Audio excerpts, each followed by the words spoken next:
Whoa! Hang on, I'm not seeing you right. Hang on. Let's move you up like that. Whoop! There he is. Oh, I'm hiding. All right. There you go. I'm seeing it play out on the stream now. That's kind of funny. Good evening, everybody. And welcome back. How's everybody doing? How are you doing, Try? I'm doing all right. Finally logged into Twitch so I can actually type stuff in the chat room. I signed up for a new account, so I'm just Triumph Forks here. I think my old Triforce account must be registered to an old email address, and I have no idea if I can even fix that. Did you delete the old email? I don't know if I don't even know if I have access to it anymore. It was an old. It's associated with my parents' ISP.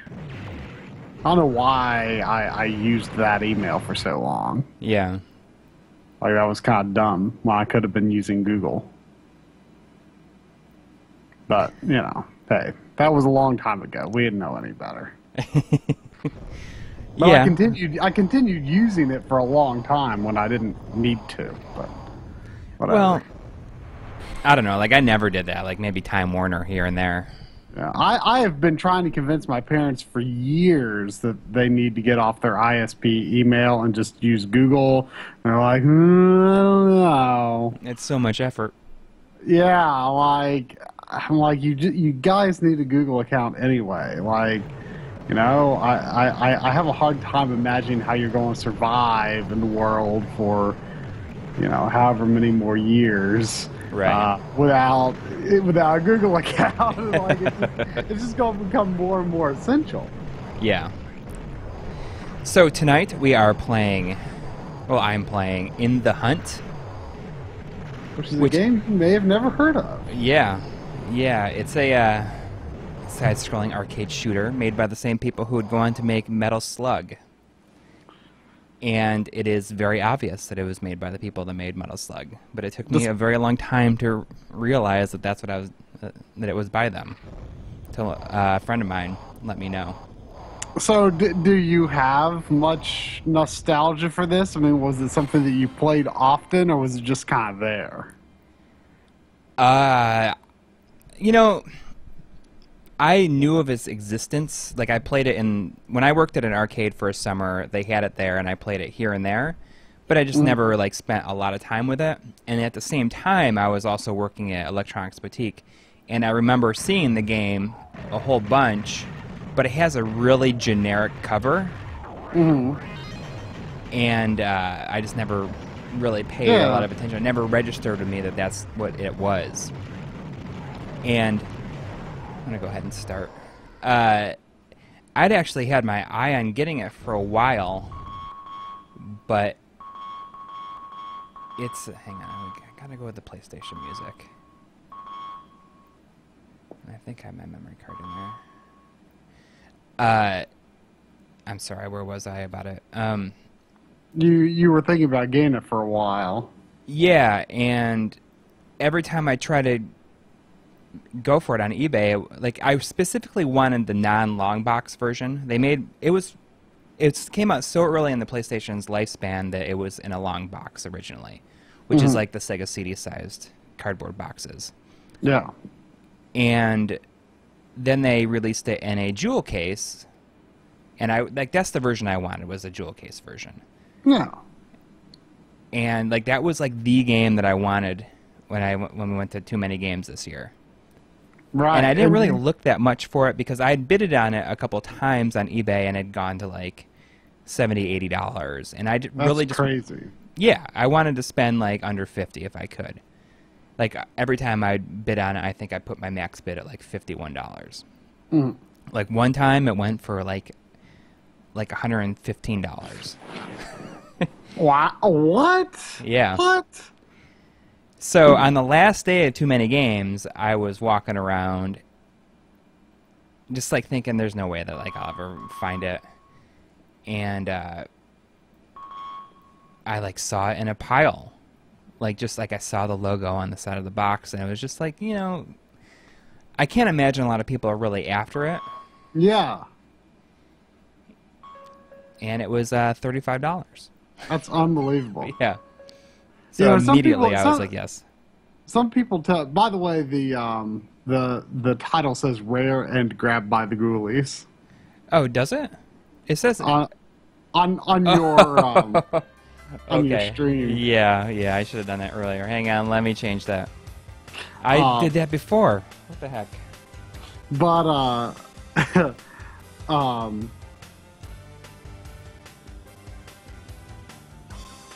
I forget what I was going to say. But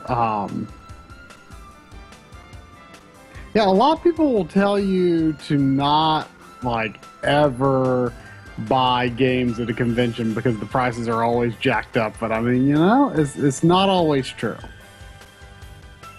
You just got know what you're looking for and be in the right place at the right time. Right. His window is showing? No, he thinks I have something overlaid on mine. It's you had your text editing on top of it. Oh. So this game has a really good remix soundtrack that has some serious mastering errors in it. And at first I thought it was just my copy, but it turns out that it's just like a normal thing. Yeah. And like I thought it was just something that like could be fixed at some place. But I guess that the whole soundtrack thing with this entire series or this game and the different versions of it is kind of weird. There's a Saturn version that also has a completely original soundtrack too. Like that stuff is not in this game.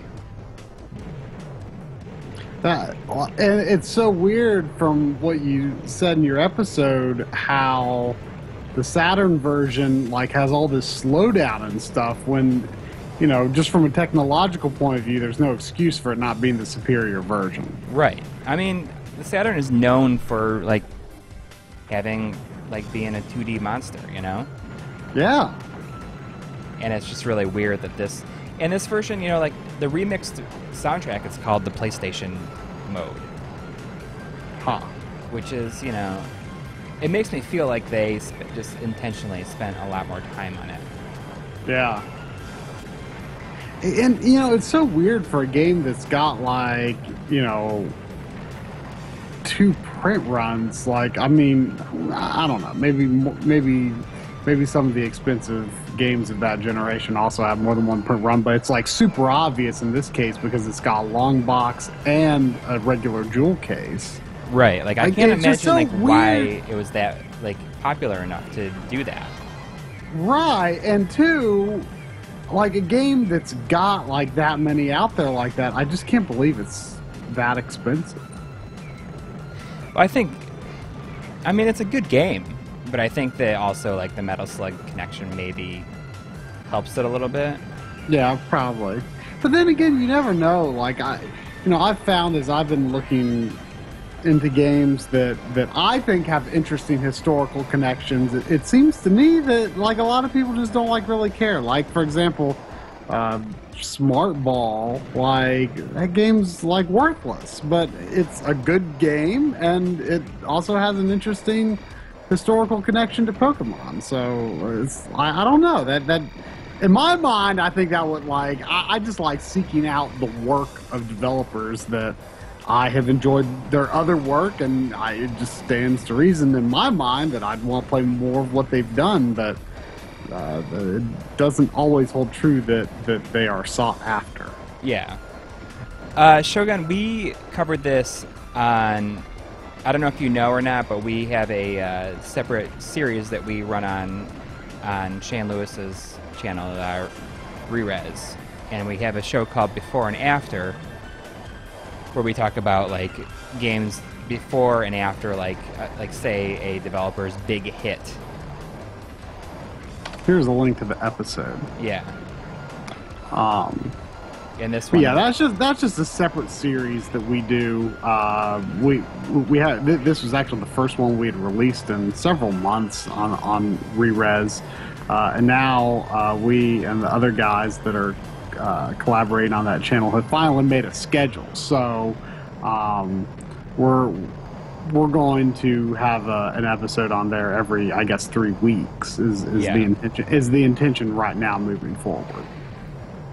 yes, and with so this game uses like kind of my most annoying, like I hate it when games require you to hold down both the X and circle button to use both of your attacks. Oh. It's just like really uncomfortable for me. Yeah. Do you think that's like a hangover from? Do you think? Because like in the early PlayStation days, they still had circle confirm in the U.S. Right. So do you think that's a hangover from that? Like, perhaps maybe they just felt like it feels more arcadey that way. I don't know, maybe.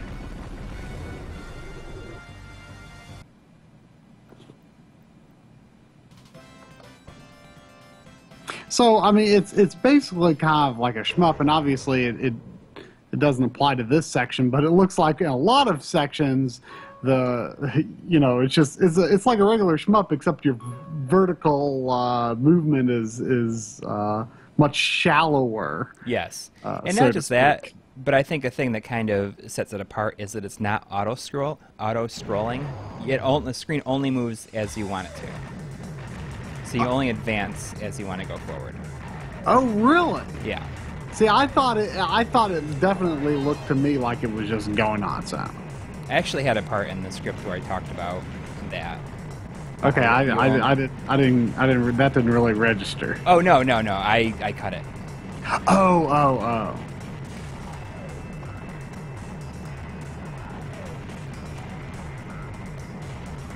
I mean, I love the animation in this. Like, I mean, you can, even though my Metal Slug experience is pretty limited, I mean, you can just tell. It's like super obvious. Like, it's very distinctive style. Yeah.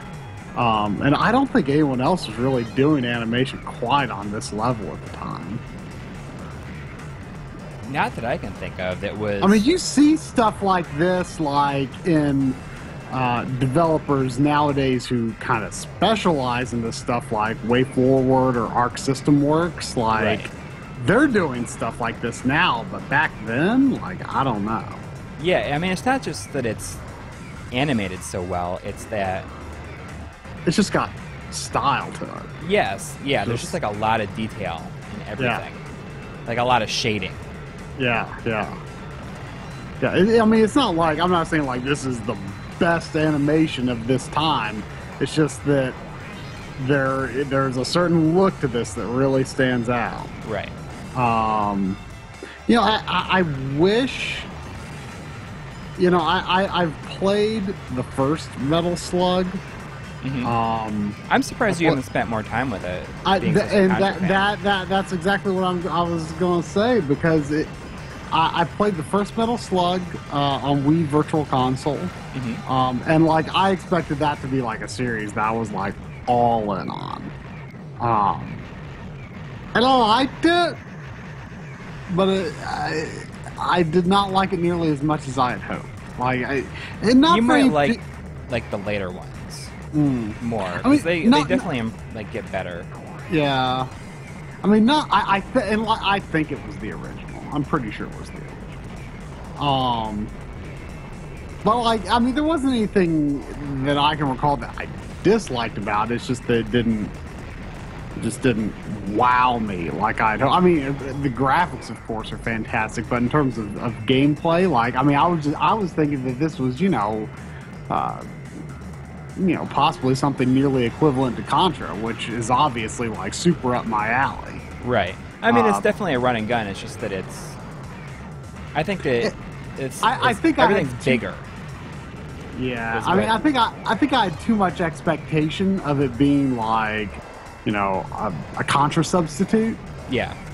and maybe that wasn't the right way to be thinking of it, because it didn't live up to Contra, and so I think I was disappointed. You should revisit it. You might feel differently now. No, I'm definitely interested to see see whatever you get to.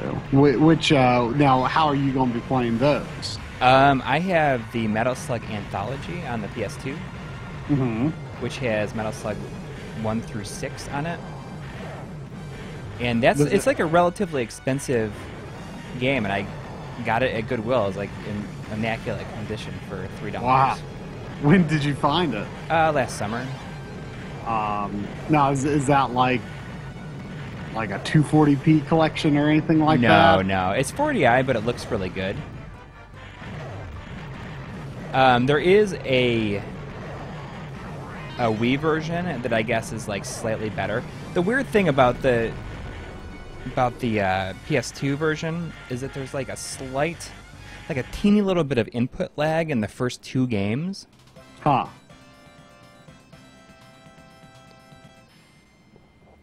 I don't know why, but it kind of like that is not there in the Wii version, but the Wii version does not support the classic controller, so it supports stupidly to throw grenades. You got to like waggle. I remember hearing about that. And there's no way around that. Not that I know of. Yeah, actually, you know what? I think you can use the GameCube controller. Now that I think of it, so that's a way around it. But I mean, that's if you're gonna if you're okay using like the analog stick, because there's nobody wants to ever use the D-pad on the GameCube controller for anything. At least I don't. Well, unless you have the Hori pad. Right. Actually, you know what? I have the Hori pad. Yeah? That sounds like the best way to do it. All right. I'm going to like immediately go and buy it after. I didn't even think of that. The Hori pad is like really good. Yeah. One of my favorite controllers of all time. Like it's super good. Yeah, it's like good for stuff like beyond even what it was intended for. Oh yeah, like Beautiful. Have you ever played Beautiful Joe with it?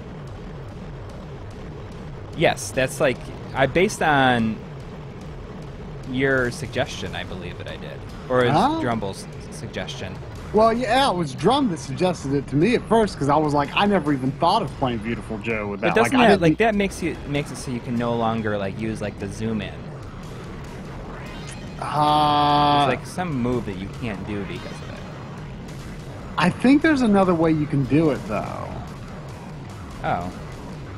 I think.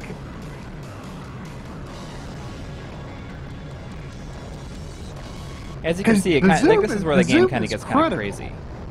I think there's another way you can do it. This is kind of an original boss because you have to shoot these things coming in the water so that they fall on his face. As you can see, it like opens up his. I don't know where these extra arms are coming from him.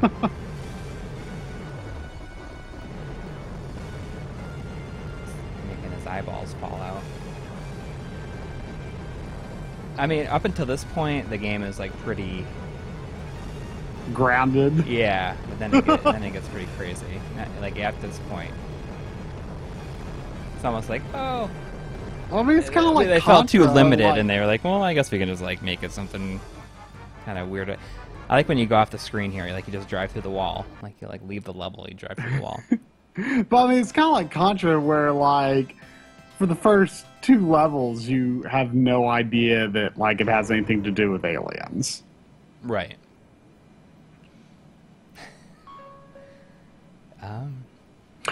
Yeah, so you can use the B button to zoom in Beautiful Joe. Okay. Like the first time I played Beautiful Joe, I mean, I didn't even know you could use the D-pad. So, when I replayed it a few years ago, Drum insisted I had to try it with the Hori pad, and I'm like, well, okay. That Hori pad pricey these days. Yeah, I actually had 2. Really? And yeah, and I sold one of them. I mean, I sold it for pretty much what was fair price at the time. But I still kind of regret not having a second one now. Because it just seems like a good idea to have an extra of a controller that good, Yeah. But at the time, I was thinking I don't need a second one of these anymore. For me, a big selling point is that I feel like it's probably the best way to play Ikaruga. If you're gonna play on a console, at least. I mean the selling point of it was definitely for Game Boy player, which is still the most obvious and one of the best uses of it. But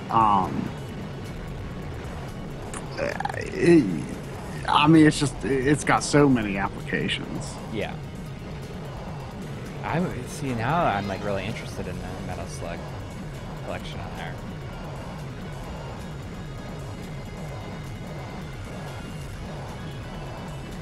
So this game is pretty tough. Like as you can see, I'm like only have one more continue left, but I don't know if you can tell or not. But there is a cheat code that will give you like restock your continues. I have not finished this game like legitimately without cheating, and like because of the amount of time that we have, I'm just gonna like use the cheat code so we can see the whole game. I rather like this part because it's kind of like this city. It's like all crumbled, and you shoot your way through buildings and stuff. It's kind of a cool little. It's all sunk under the ocean. Yeah. I feel like In the Hunt Is a great name. Does not describe this game very well, though. No, definitely doesn't. Because when you were telling me you were going to be doing this episode on this game called In the Hunt, I didn't really this is not what I imagined it. I don't know what I imagined, but it's just not a very descriptive name. Yeah. I mean, it's a cool name. Yeah, it's a cool name, but it just it does not give you an idea of what the game is about at all. I feel like in the episode, I have a real hard time saying "in the hunt" so much. I'm like "in the hunt." In the hunt. In the hunt.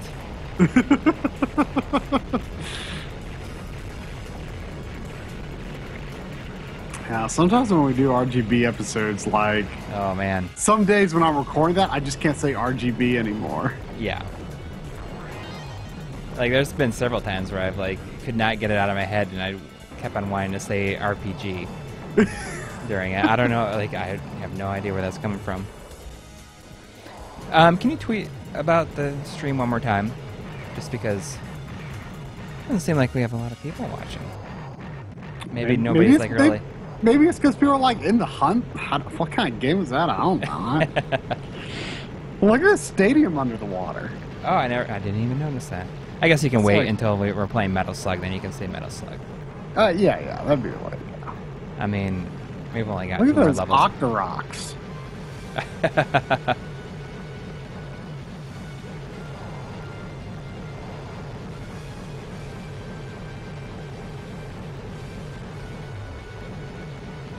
Whoa.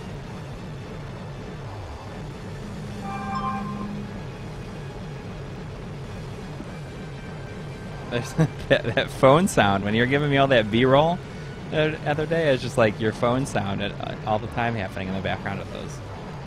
What? I thought that only happened once. Oh well, if it only happened once, then I just happened to notice the one time it happened. Maybe I used that clip several times or something, or went past that clip. In the hunt.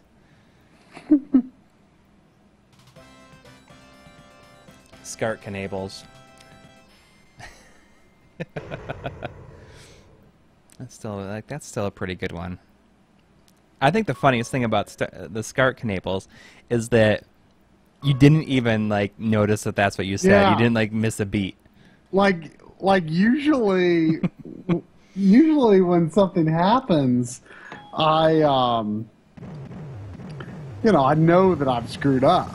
But with that, like, I didn't even know. It's a good thing I record more takes. I don't know if that was like my last take. I'll probably record that one. I'm like, yeah, that's good. That's the one.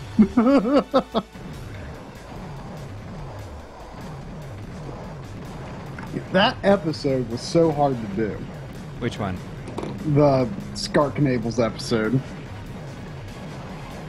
And that was going to be a quick thing. Like, we were not... Yeah, it was originally I wanted to try that one doing like an off-the-cuff, like, just like ad-lib it sort of thing, which I'm obviously not very good at doing. But I wanted to try it, Mm-hmm. Like, that was still relatively early on. Like, we hadn't, like, we were just under a year on the channel, and we'd only been doing on-camera stuff for... not much more than half a year at that point. Right. And what's interesting about that is that, like, that one gets like more comments than most things. Yeah, like, it gets more comments than a lot of the other RGB episodes that have, been around. Which kind of embarrasses me because it's not one of my favorites. Yeah, my voiceover, my voiceover quality on that is really... doesn't sound good.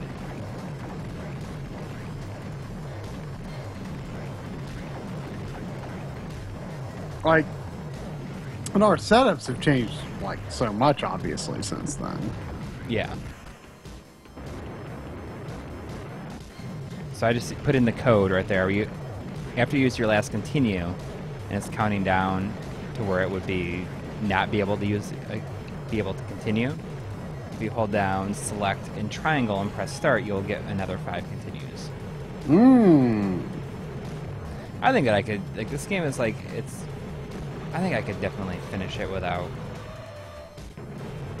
the code. Like, with a solid day, just to kind of dedicate to it.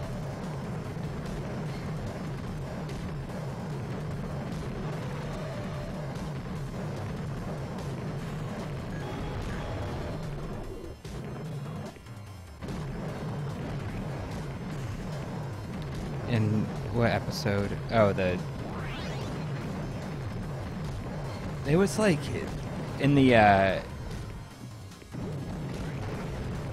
in RGB 102, the music that we used, or that I used for mine, Work provides us with like free music to use, and it was like some person featuring Jillian Aversa or something like that. I don't remember what the name of the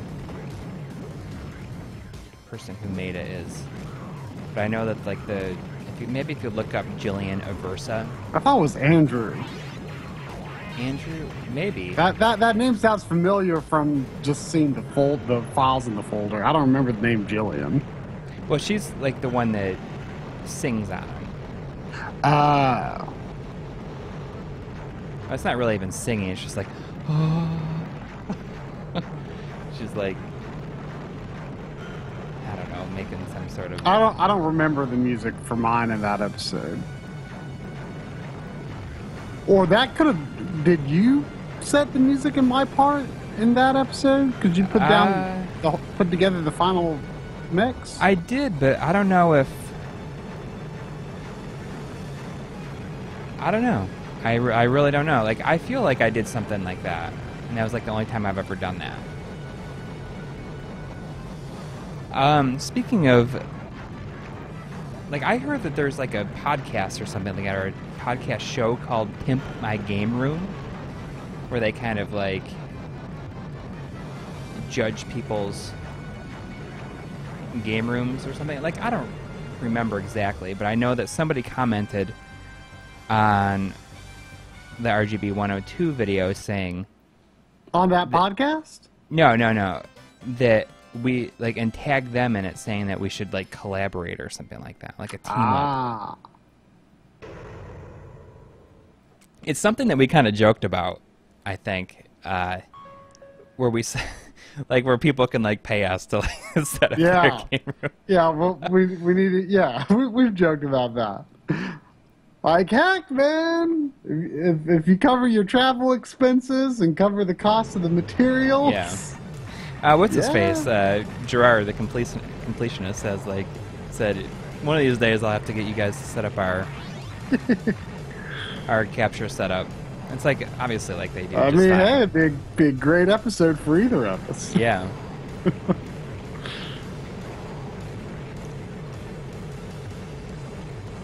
So this is the last level. Obviously, So really, you've not got like that much farther to go past like where you need to use your continues. right. It's like a level and a half. This level has amazing music though. And it's very good last level music.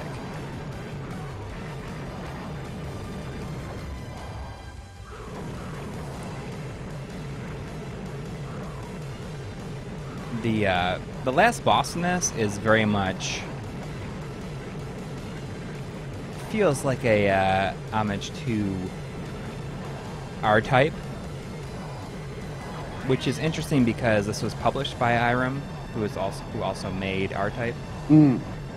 But now, what is the name of the developer again that does these? Oh, I don't know. Slug Like I don't know if they have like a specific name. They're just the same people. Yeah. I mean, I don't know. Was it even the same company at the time? I don't know. I really don't. Like that's something that I tried to figure out, but I couldn't find any. Maybe I just didn't look hard enough. I don't know. I mean, are they part of SNK? Like,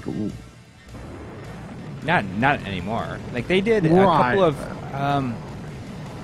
If you look at like, there's another arcade series that they did. I can't think of what it's called though. It's like Gunblade or something like that they also did. Will you Google that real quick and look up like Gunblade? It's not maybe not Gunblade. It's like Gun something. It's like another arcade shooter that the same team did.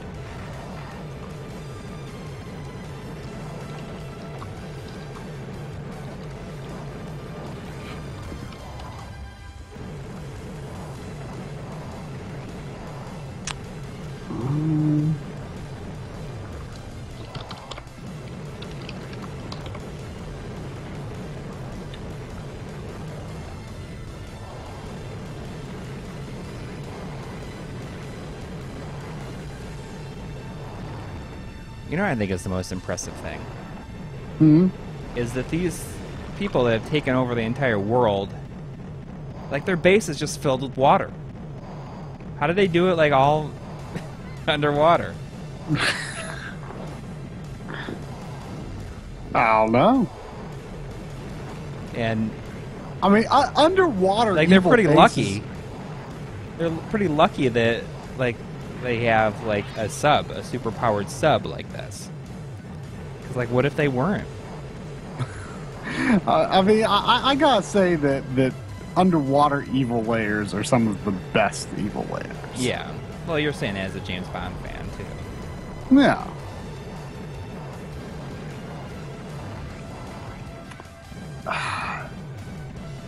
Yeah, I can see why you're saying it's like really confusing to really figure out like who exactly are the people behind this. Like what the name of the group is.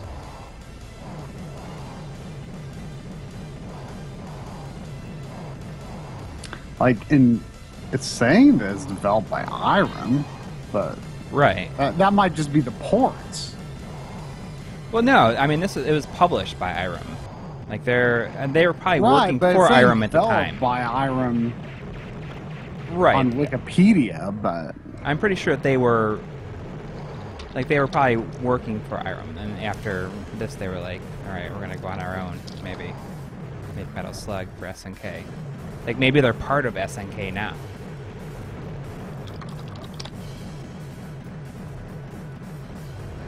here we go. Count on Hardcore Gaming 101 to have an article featuring In the Hunt. Yeah. Oh, Gun Force. That's it. Someone Shogun. Just looked it up. Ah.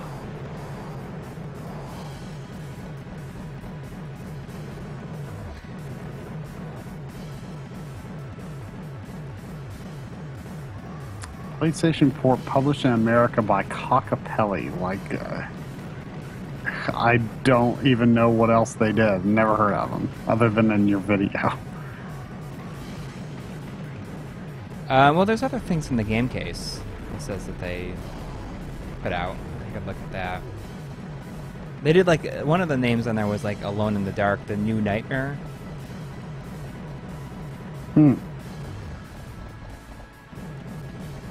So is Gun Force, is that an arcade game or what? Yeah, I think there's 2 of them, too. Gun Force.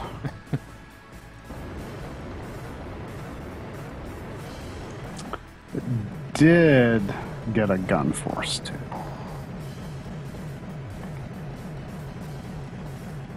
Oh, it's on Super Nintendo. Is it really? That's what Wikipedia says. Interesting. In the U.S.? It says Super NES, but hold on, let me do a little research.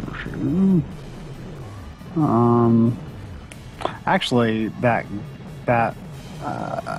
Gun Force was. This is actually in the same Hardcore Gaming 101 article as In the Hunt. Oh. Obscure Contra-like game you may have seen at the arcade back in the day. Gun Force 2 is easier and even more enjoyable than Metal Slug. Really? That's what the Hardcore Gaming 101 thinks. I have been known to disagree with their articles. Yeah, so. same here. But, I mean, it's such a fantastic resource, but I just don't always agree with, like, their opinions on the game. Yeah, they like to inject their opinion in the write-ups, and I tend to disagree frequently, but it's a fantastic resource. Yeah. They're very smart. I don't think it's saying anything about the Super Nintendo version there, but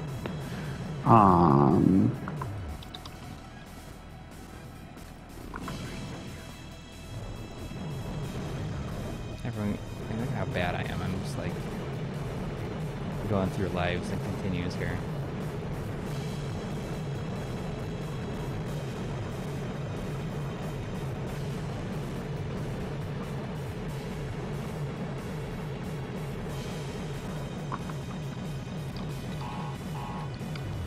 So I am playing this on my PS2, by the way. Makes sense. Do you even have your PS1 hooked up? Oh yeah, I've been using the SCART cable, the sync on Luma with it. Actually.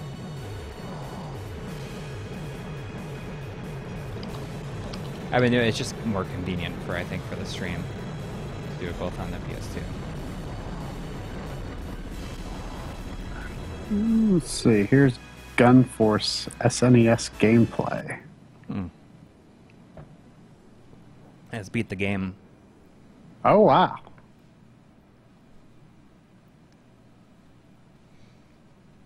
The plot to rule the world was completely destroyed. Completely. Oh, favorite James Bond movie? Oh, man, that's a tough call. You're like the biggest James Bond fan that I know. Really. I mean, I'm not like that big of a fan. I just like all the movies. Yeah, but you're like a go see it on day one fan. Yeah. Generally. Yeah. First weekend that it's out. It's like one of the very, very few things that will get me to go to a theater anymore. I mean, I really like the new ones a lot. Like, well, Quantum of Solace wasn't very good, but Casino Royale and Skyfall are both, like, pretty top tier.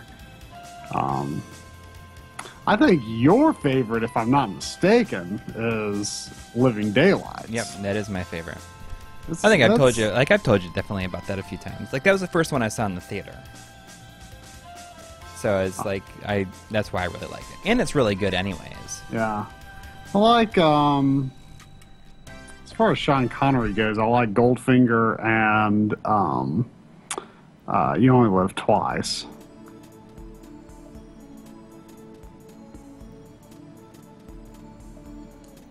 Oh, that's right. Oh, I forgot you can put, like, your full name in. But I always just do my initials. CJC.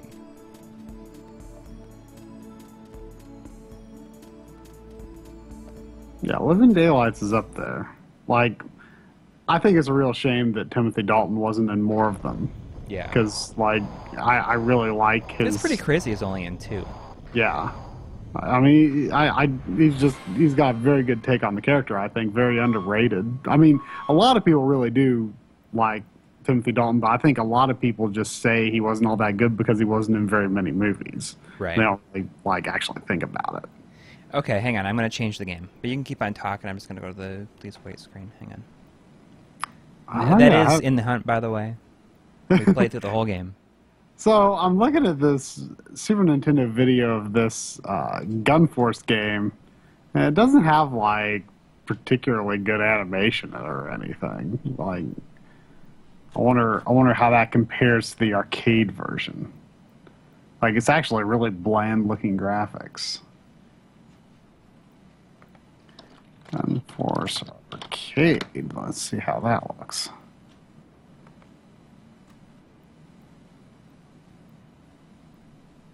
Title screen looks very similar.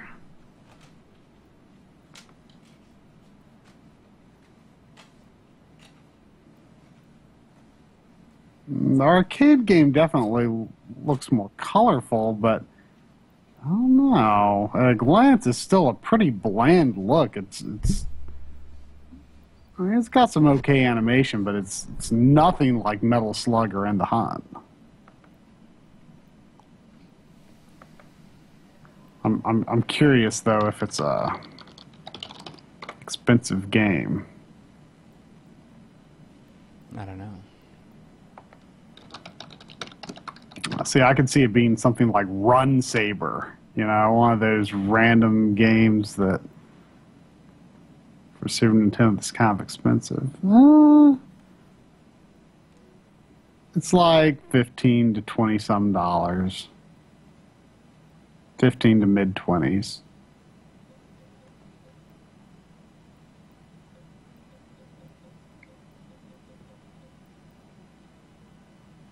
Super Famicom 15. So nothing outrageous, but not bottom of the barrel either. Hang on. I'm just getting... There it is.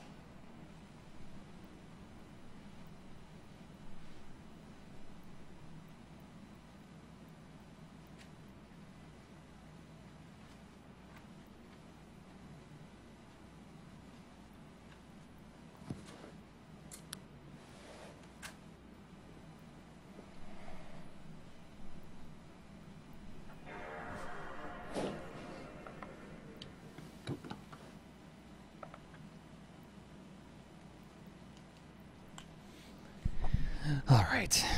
Sorry about that. Kind of took... It was not... It was just taking me to the browser screen at first there.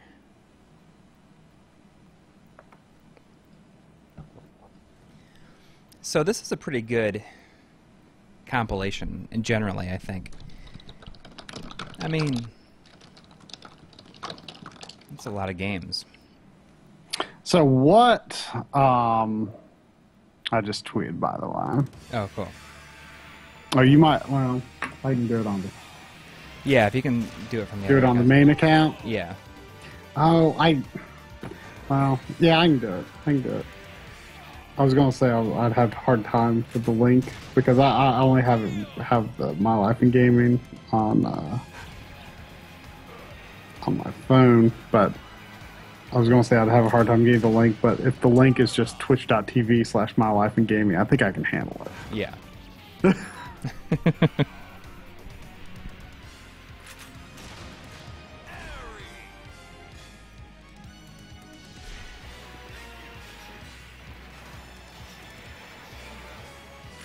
No, this one is not on the PS3, but Metal Slug 3 was released on the PS3 recently, but it's like $15 by itself. But it's like PS3, PS4, and Vita versions, I think. So what would you say is the best Metal Slug game? You know, I haven't played anything really beyond 3, honestly. I mean, why don't you try something? All right, I'll do that then. So we got Metal Slug 2, Metal Slug X, which I have like a memory of playing Metal Slug X when I went to go see. It was at the movie theater when I went to go see The Matrix. Mm. Metal Slug 3, then there's 4, 5, and 6. All right, so we'll go with 4. I think that 4 is considered to be the worst game in the series. Really? I think that 3, a lot of people consider 3 to be the best one. Uh-huh. But 3 is... Shogun says that 3 and 6 are really good. Oh. So it's set to free play, so obviously... You have infinite lives. Yeah. It's kind of interesting. If you look, you can kind of see as it loads each character, you see a loading screen pop up for like 2 frames in between each character. I'm going to go with Fio. Okay. So they have like the same characters in all the games? I don't think so. I think it's different ones in each one. Really? Because I recognize Well, I like, mean, some are the of those same. characters. I don't really know their names, but... So Arcade Legacy, the places by me, has this. They have this one there. As you can see, it looks pretty good. Like, I mean, for being... Yeah, like, I'm just laughing about how you've already gotten these, like, 2 giant double machine guns, like, almost right away. Like, that's awesome.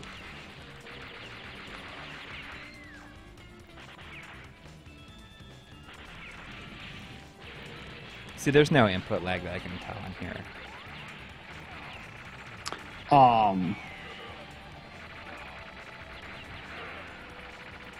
This is one of those games that the Japanese versions always have white blood for some reason. Huh, white? Like, yeah, it's always censored in Japan. That's a weird color, though. But, Like, is it supposed to be, like, silver? Like... I don't think so. Like android blood or whatever?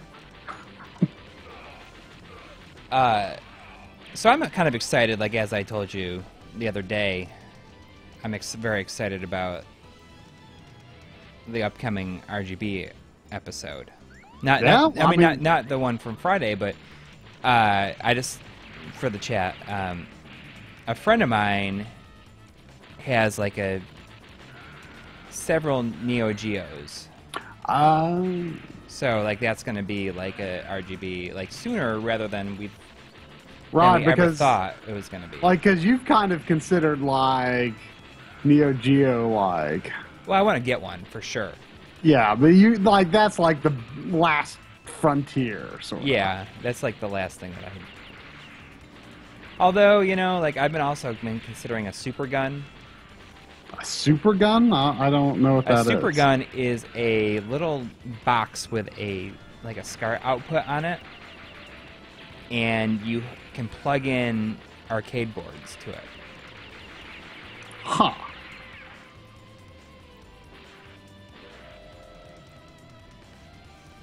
I'm gonna try. Like, how expensive are the kind of board you would need to plug into it? It depends. It's like it depends on each game. It's one game, probably like $100 each or so. That's something else I've considered, but like I want to get a Neo Geo before I do that. There it is. There's the rocket launcher. The rocket launcher.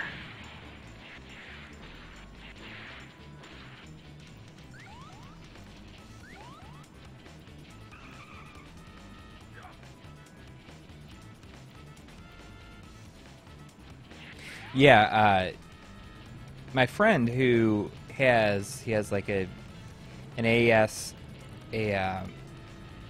Turbo CD, and he has MVS cabinet. Like the cabinet like doesn't really make sense like for the episode, obviously, but Why are you a different character now? because I continued. Ah.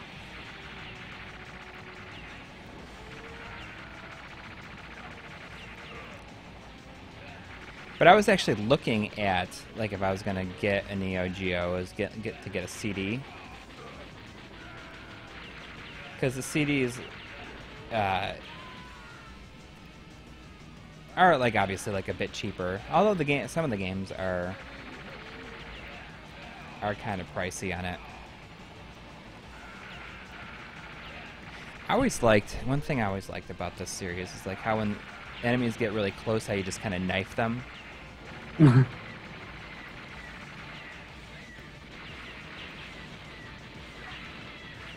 You do your knife episode sometime. Yeah, I was thinking about like writing that while I'm on my trip, because it's not gonna be like a too difficult. I mean, I think the hardest part about it is gonna be like having enough to say about those games. Well, you know, nothing wrong with a short episode here and there. Yeah. Right, the CDZ is the one that I was looking at. That's the one that has like it's funny because like there's two different versions, and there's one with like the CDZ has faster loading because it has a 2x drive in it instead of a 1x.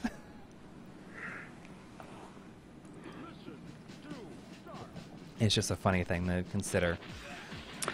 I'm always wary of like faster loading times in games than they were originally designed for. Like when I'm doing you know, PlayStation backwards compatibility, I always like faster loading is on by default, and I always turn it off. Oh, really? Yeah. Like I just played Suikoden 2. Did you finish it? Yeah. Did it live up to the expectations? I mean, I in a lot of ways, yes. Like, it's interesting because, like, from a like story and character standpoint, it's just like absolutely fantastic. Like from a gameplay standpoint, it's just okay. Mm-hmm. Which I think the same could be said for the original game. I mean, you know, but like, you know, character's story is like really top notch and like really like kind of gets you. But you know what's funny about it, and I think it's so interesting, is that the translation is abysmal. Like, yeah, I hear there's like parts where they completely didn't translate parts. Like, there's a few things where like I think like there might have been like the wrong text box or the wrong, you know, they put like the wrong piece of dialogue in the wrong place. Like that might have happened a couple of times. But like just as a general rule, like almost every single text box has like some error or just some formatting weirdness or a spelling error. Like there was like this whole Is it worse than Wild Arms 2 though? That's the question. Well, and that's why I was going to get at. But like there's like this whole it's like this whole segment where like there's a character named Pilica, and I think it's spelled with only one L, but like there was like a string of like 5 text boxes or something where they spelled her name with 2 L's.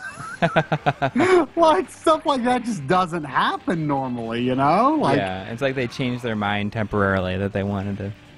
And my assumption too was that like I don't really know how that kind of stuff is constructed, but I generally assumed that names were almost like a, you know, plug and play macro almost in a script. Mm-hmm. Rather than something that was typed individually, but I could be wrong. I don't know. That's just. Were you able to? Did you transfer your save? No, I could have, and I forgot to bring my old save with me. Do you feel like that would have enhanced your experience? No, I don't think so, because I mean it was so long ago that I played the game anyway, and also the fact that I'm pretty sure that my castle was named KFC Keep. Is that just like what you felt like at the time? Yeah, I was just like... Like, that's pretty good. That's a really good name. I don't even know if I'd ever even eaten KFC at that point in my life. You've always been like a big Bojangles person. I can't believe you'd go against the... I didn't know what Bojangles was at the time. Oh. I didn't live in North Carolina year round yet. Yeah, I don't know. That's like, you know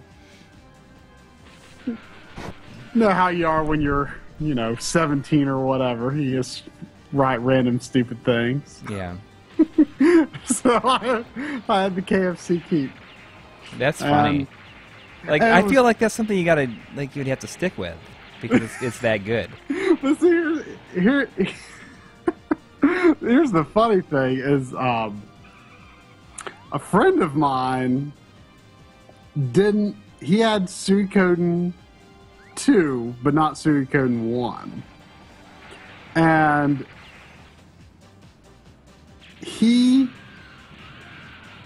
when I beat Suikoden 1, he took my save, then did a run of Suikoden 2 with my save, and then gave me the save back, which I was able to transfer into Suikoden 3. And by the way, if I remember correctly, starting with 4, there's no more transferring of saves. 4 is a prequel anyway. Okay, so... But that would have been cool. Like, that would have been cool. Like, that'd be a good opportunity for them to set up certain things that they... Yeah. Yeah. I mean, it takes place, like, I don't know, like 60 or 100 years before any of the other games. Oh, okay. So it's not even... It's, like, not even in the same generation. Okay. Who's this guy? But anyway, so...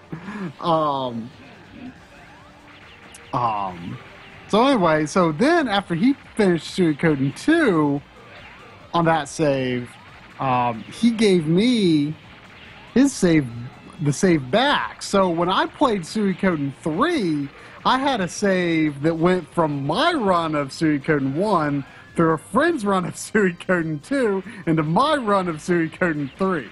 That's really cool. So yeah, it was kind of weird. But I'm pretty sure when they were talking about like the historical events of what happened in the other regions, that they were talking about KFC Keep at one point, and then they were also talking about Stinky Castle. I think it was something like that was what my friend called his castle in 2. Or the stinky army or something like that.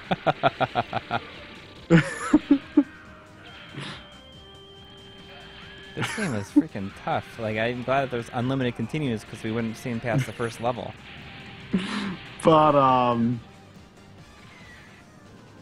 yeah, I don't think that really would have mattered much, especially because like in none of the Suikoden games have I ever gotten all of the characters, and you really have to do that for some of the significant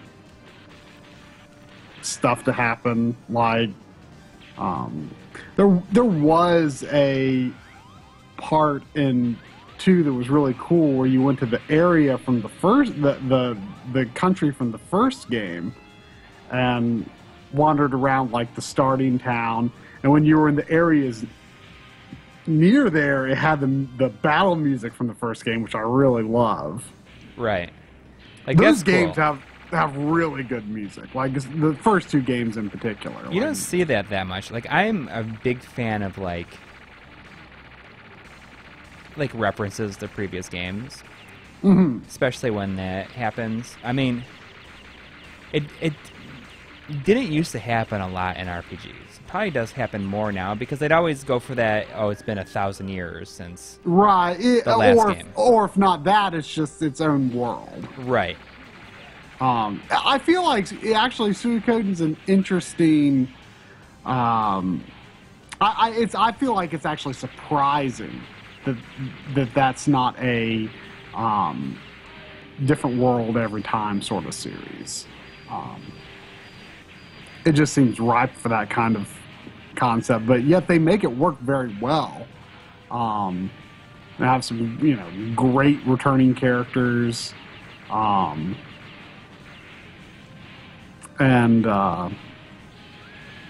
yeah.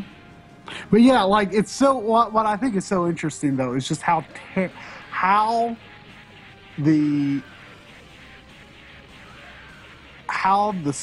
translation can be one of the worst I've ever seen. I mean, just absolutely abysmal, just spelling errors and grammatical errors and just awful all around. And yet at the same time, it still manages to be very, kind of pull at your heartstrings, and you really care about the characters and want to see what's going to happen next, and are worried if everything's going to turn out all right.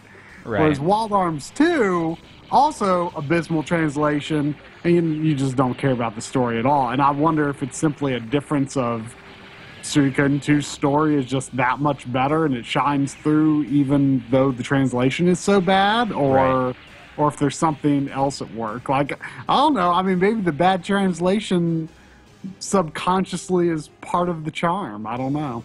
Maybe.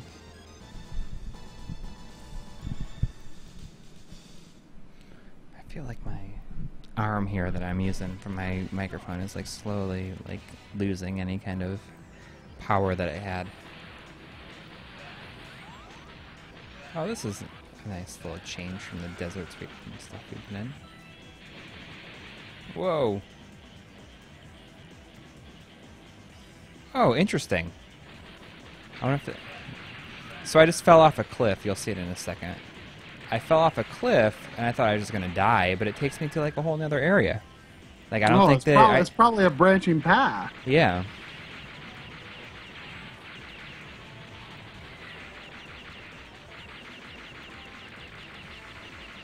Some Castlevania game I played not too long ago did that. Might have been Dracula X. I think it was Dracula X. Which wasn't that good of a game overall. I mean, it wasn't terrible. Wait, like, I'd always... Dracula X. Oh, the SNES right. game. I'd always heard, everyone says that's a bad game, even though, it's one of the more expensive Super Nintendo games. I mean, it's what it's getting compared to, probably. Right, and so my assumption was it was always, like, not actually a bad game because, people were just upset that they didn't get Rondo. Right. And... I mean, it is true that it's not that good. Oh, look at I like a little snowman, a snow woman I just turned into. That's pretty cool. I don't know if you can see or not, if it's on the stream yet. I did see it. I think you didn't call it on the first time it happened. Oh. That's a pretty great looking snow. I like the hair. Yeah. That's like really what makes it.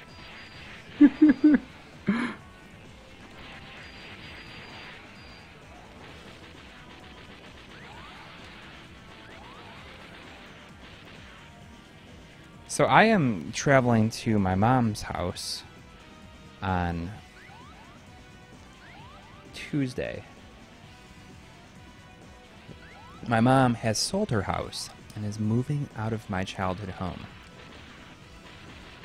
And it's kind of weird. Like, I'm okay with it, but it's just kind of weird, like, knowing that it's going to be the last time. Yeah. I mean, I imagine that would be really weird. Because, I mean, we moved around a fair bit. So, I don't have, like, one childhood home that I'm super attached to or anything. Right.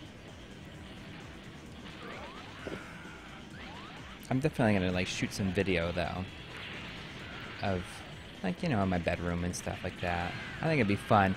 I don't know if you ever saw it, but Johnny Millennium, Happy Console Gamer, recently did this video where he went back to his old neighborhood and kind of walked around, just kind of like did like memories of like different things, and it's like actually like different things, like, you know, playing games at certain places and stuff. Mm-hmm. I think that's like a really good idea. Maybe I'll shoot like some ad-libbed video when I'm there. So you never know. I like this mech you're riding. Yeah, it's really hard to kind of control. I'm just like really awful at this. Like it's I'm sure it's definitely not even fun to watch. But I mean, no, I think it is. it would be a lot more fun with 2 players, I'm sure.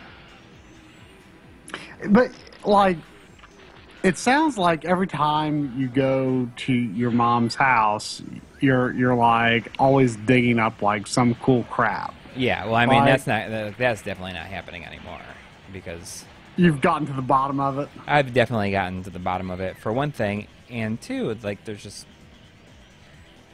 nothing left, you know.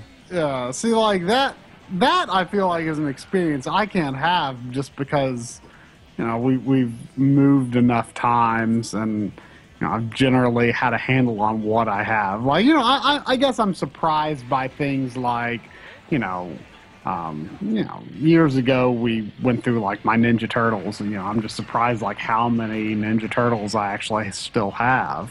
Yeah. But like in terms of like game stuff, like you keep uncovering like all kinds of neat game related things, and for me, like I've like pretty much always had like my game stuff on the top layer of my belongings. So Right. it never got none of that kind of stuff ever got buried, and, you know. Well, I mean, there's a lot that I got rid of when we were kind of first cleaning everything out. Like, that's kind of, like, that wasn't even that long ago. I mean, that was probably like a year before we started the channel, and then like immediately I'm like, oh man, why did I get rid of this stuff? Because I could have like used all that stuff for stuff. You know, like a lot of like console boxes that I no longer have. Which is kind of good, because I wouldn't have, even in this house, I wouldn't have a place to put like console boxes. That level was so long. I've got a lot of console boxes upstairs, but they aren't really very well organized.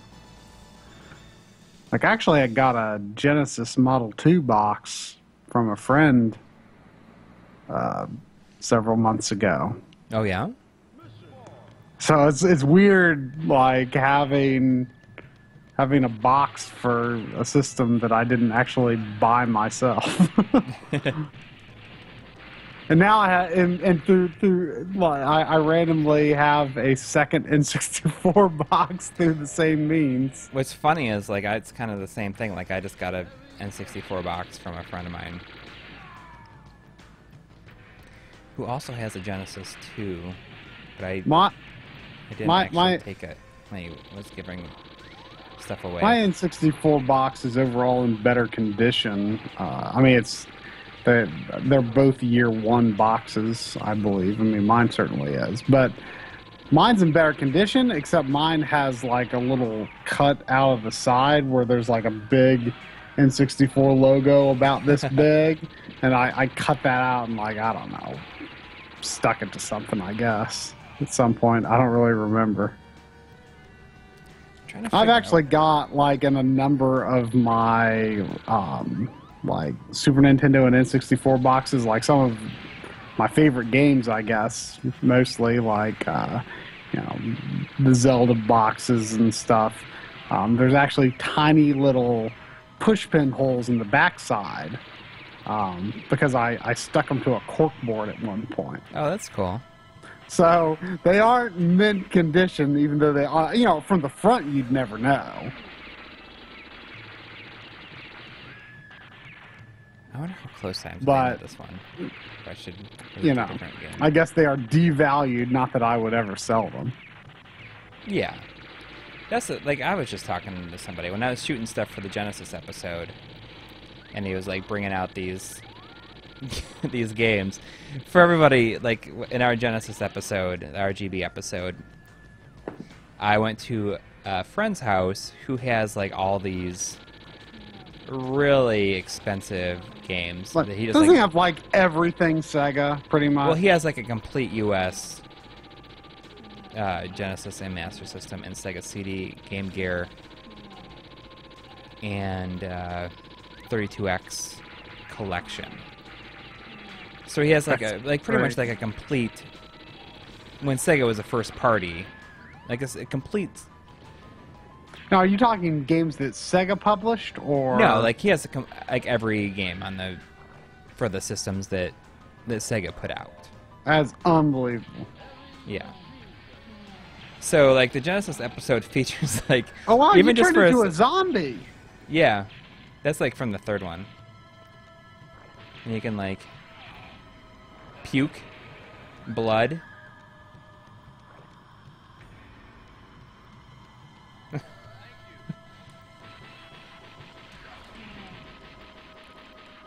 So, like, it features all these games and everything like that. And he's like, you know, these are worth things, because I think he was talking to somebody that was there. And like, oh, these things are worth this much, and everything. And it's like, you know, I don't even think about that stuff because I don't look up the prices of, like, things that I... Already have. Yeah. Yeah. He's like, games Like- are not an investment for me. Right.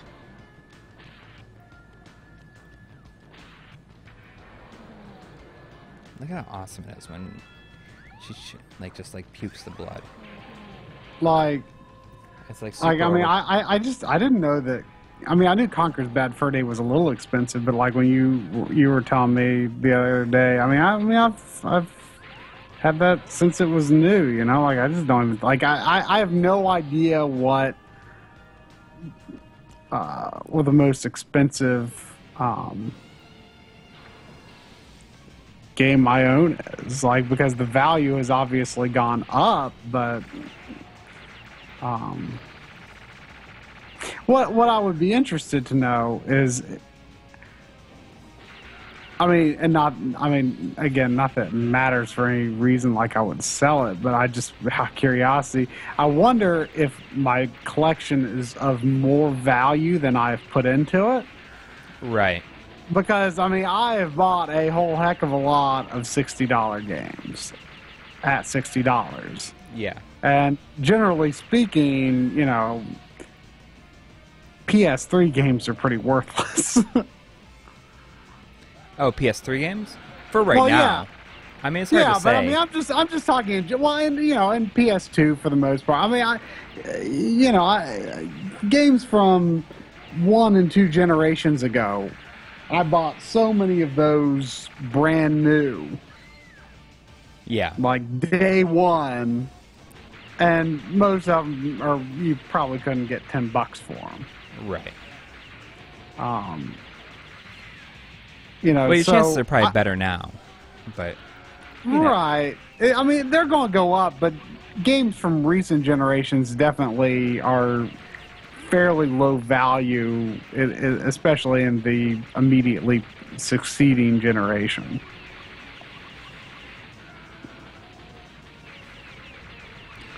Yeah. I mean, I think like there's still a lot of like there's some PS2 games that are like pretty expensive. Oh yeah, But I think mean, we're gonna start seeing those go up pretty soon, because I mean, people that were playing that system when it came out, or that were kids, you know, like they're gonna be. Yeah, I mean, people are playing PS2, and I mean, they're going to college now. It's crazy. Well, not yet, but they're super close. Oh, It was 2000, so they're only 15. Yeah, but I mean, you're talking when they didn't even know they were just born. Like, Right, I mean, right. if So they're they would going have to been college 3. now, right, yeah. I mean, they were like 5 and 6 and 7. You know, when PS2 was getting going. Yeah, you're right. You're right. In its prime. It's crazy. I played PS2 in college. Like, GameCube and PS2 were my college systems. Yeah. No, well, I mean, the PS2 came out when I was in my 3rd year of college. See, it's so weird to hear for me to hear you talk about what is it? You played Metal Gear Solid 1 in college? Yeah. That is that was my 2nd year of real. college. How can you be that old? Like I was just saying, like Final Fantasy VII came out like my first week of college, and I always remember that because it was like that game came out, and I was like, wait, I can like leave and go and get it like in the middle of the day, and not only that, but I can like not go to class and play the game if I want to. I mean, it's just like something. Like I feel like that's probably like more common knowledge now. That's like possible to do, but for me it was like kind of weird. Yeah. Well, yeah, I was a goody two shoes. I went to class all the time. Oh, well, I mean, I still went to class when it came out, but I remember that I went. You know, like I remember in my car, or I was gonna go get it, and I was like in my English class, and it was like felt like so long. But I mean, see, Final Fantasy VII came out when I was in middle school, but I didn't want it at the time. Like, it was a few years later when I like started really getting into RPGs. So like, Final Fantasy VII was a distinctly like early mid high school experience for me. I think I played it in 10th grade. That's crazy. I mean, Final Fantasy 6 came out when I was in 10th grade. Oh, I mean, I had no. Now I'm fighting pirates. I'm driving a forklift.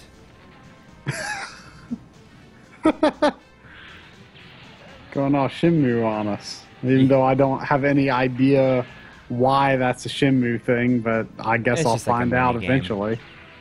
Huh? It's a mini game. Yeah, but it's one of the things people bring up a lot. Gotta find the time to play those games too. Yep. Oh man. I'm gonna like back out and play a different game in this collection. I'm probably close to the end of this, but I don't care if I lose all my progress. Why don't you try like 6? Yeah. I think it was Shogun that was saying 3 and 6 were pretty top tier. I feel like 6 was like that's like way after. Like there's a big gap, I think. Something just happened because my thing is recalibrating. My TV, like it changed the signal. Huh, that's interesting. It's like it's like a standalone game. Almost. I guess so. Let's see.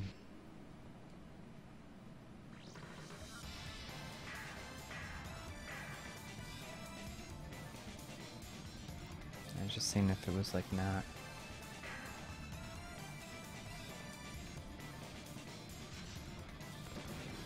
Whoa, this looks quite different. Yeah. Oh, like oh, cool. They give like stats for everybody. It has a lot of characters.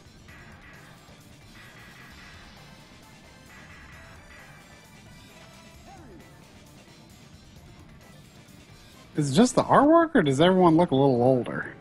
Yeah. Oh, weird. It definitely looks like a lot.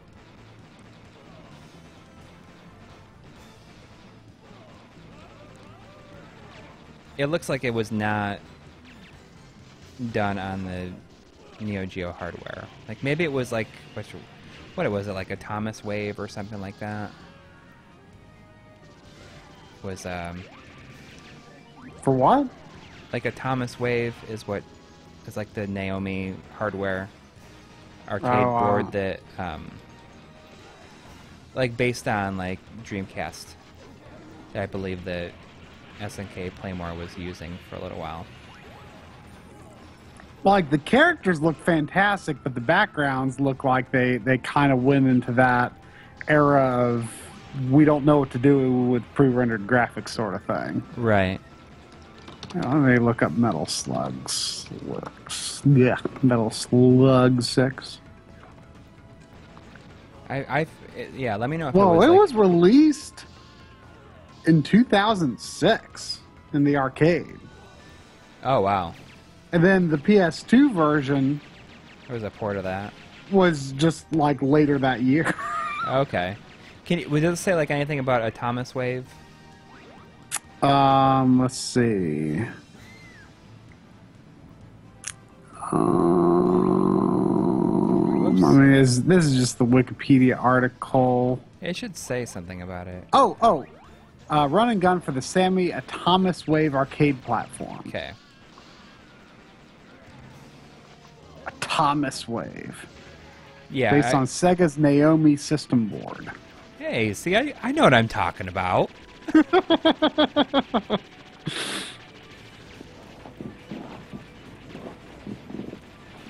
Whoa, look at that zoom out. Yeah. Obviously, like, they're playing with the extra power that they had here. It's like a combo or something. I don't understand what the, Yeah, I mean, it feels like so much more... Like, there's no loading for characters or anything like that. Now, so Metal Slug 5 came out in 2003. Wait, which one? Metal Slug 5 came out in 2003. So they were, like, cranking them out at this point. Well, there's a 3-year gap there. In between 4 and 5? No, between 5 and 6. Oh. 4 is 2002. So yeah, they're 4 and 5 were real close succession. And there was a gap between 3 and 4. Let's see. 3 was 2000. All of these games are later than I thought they were. 2 is 98. Wow. Well, then when's the first? 96. All of these games were later than I thought. This is like platform. Yes, I don't even know when the Neo Geo released. 90. Yeah. So they got a lot of... That had some legs on it. Yeah. Even What though I think it is like never was that popular, I guess, because it's so friggin' expensive. What I think is interesting about it, because like I've never really, until recently, I've never gotten to like mess with the actual system in any capacity, and I didn't realize until now that the cartridges have like two boards. Yeah, two like pin inserts. Like 2 sets of pins. Yeah, I don't know why. Huh. That was you learned that from Evan Amos? No, it's just I learned that from playing Samurai Shodown on one 2 days ago. Oh no, I'm pretty sure it was him that posted a picture on Twitter of a Neo Geo cartridge board. Oh. I think it might have been someone else, but so I forgot about this. Metal Slug 7 was for the DS. DS, yeah. PSP, and Xbox Live Arcade. Really? I wonder how comparable they are.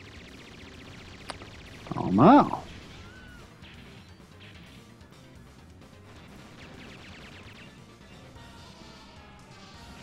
So she can really throw these grenades far if I press forward and the grenade button at the same time.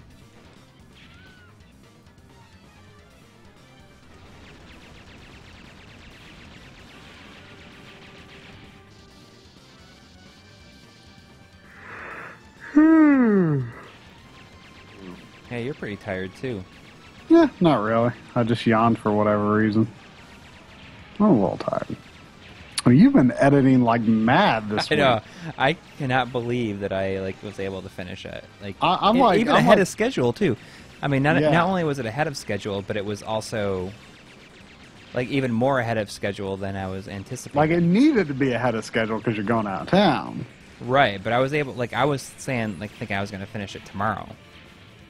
Yeah, that's unbelievable.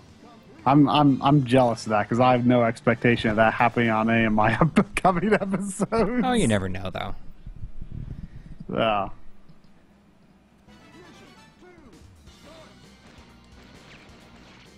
But I'm excited for everybody to see it. Yeah, me too. It's gonna be a big deal. And starting with that, I mean, I guess with considering counting re-res this week, we're weekly now. Yeah, we've got, I mean, I guess there's always a possibility something could happen, but we feel really bad when we don't release an episode when we plan to. So yeah, we're going to do our best to stick to it. We've got through October. Like we say, including re-res, every third episode will be on re-res instead of on My Life in Gaming. But those are separate series anyway. Yeah. So it's not like all RGB, for example, is always going to be on My Life in Gaming. Yeah. And every third episode is planned out as RGB. So. Unless something throws off our schedule, we've got it planned through October. As one of us is making an episode every week. It's gonna be crazy. I mean, that's what we want. That's what we want to keep up with going forward. It ain't gonna be easy, but we want to do our best. Well, after this one, I feel. Oh, I can carry 2 weapons. Okay. Well, yeah, you don't even have to think about an episode for a month, do you? Yeah, but I mean, now this is my kind of my chance. I should get ahead while I can. Yeah, I mean, of course, one thing to say we should get ahead. We're always saying we should get ahead. I know, but I think this is the biggest chance I've had with it. And after my trip, I'm going to try to get something done ahead of time, try to get ahead as much as I can. That would just make things. I'm this is kind of awesome. Look at when I'm riding. I'm on a donkey, and it's pulling a carriage now with a machine gun on it. This is. I think the sense of humor in these games is so interesting because it strikes me as a very. I don't know. It does not seem like a Japanese sense of humor to me. Yeah, I just. Not that I know that much about Japanese humor, but it just does. It looks very Western to me in terms of, it looks like the humor was made for us. Yeah. Maybe. I don't. It's hard to tell.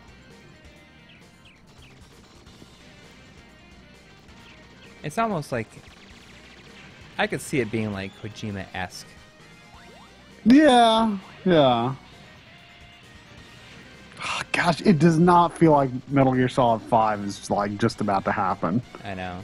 Well, that's the thing. I feel since we started the channel, it's so hard to kind of keep on top of what's happening. I mean, I know that it's happening, but it just doesn't feel like it's happening. Well, it's just that we haven't been able to put our time into modern games as much as we may want to. Right. Because it's not that we can't do modern games on the channel, but we just kind of don't. Yeah, I don't think that a lot of people want to see that from us, anyways. Yeah. I mean, like if we can, like, I really want to do an episode on Freedom Planet. Yeah. But I mean, it's hard to say like what is there left to really say about it at this point, I guess. Yeah. But that's gonna come out while I'm gone, anyways. That comes out Thursday.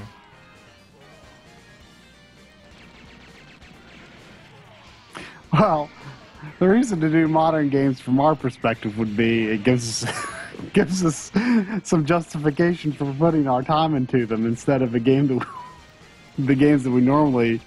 Right. I mean, you know, sometimes we play games that aren't games we're doing episodes on, but it's hard to justify the time right now when.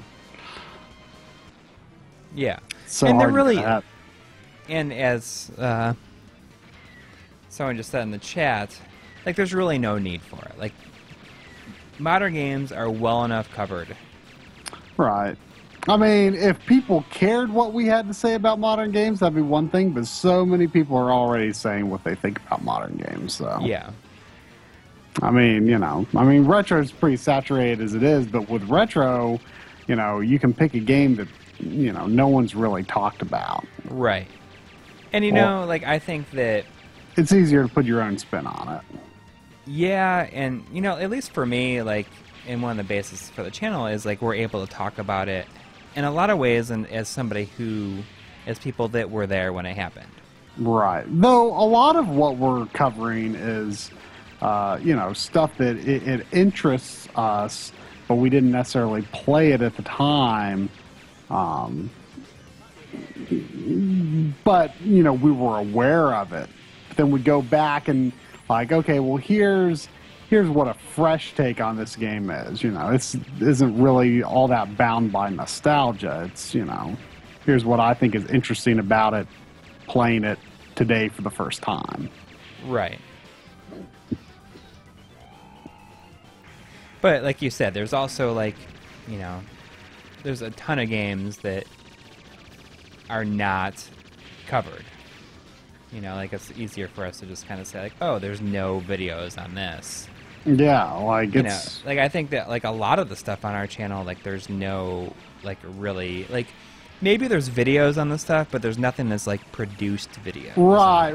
Like, I mean, it's amazing. Like, you can pick just almost any random game, and you know, there's nothing except maybe, you know, you can find, like, you know, let's plays or long plays or just, you know, gameplay samples of something, but you could claim the first produced video on just an unbelievable amount of old games. Right.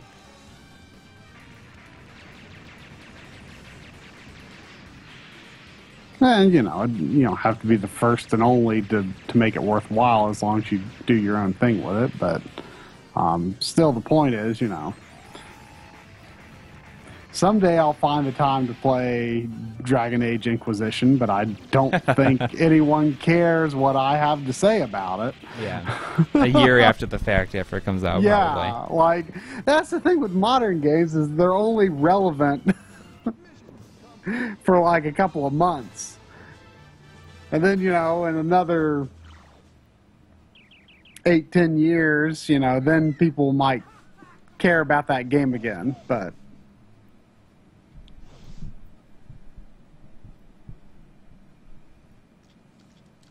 I don't know what's going on here.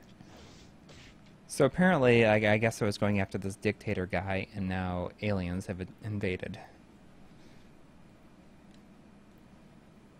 Aliens are in control of everything. I've seen these little squid aliens before. As like, I think I've seen that as like an avatar somewhere. I know I have. Probably. I mean, it's a well-animated sprite.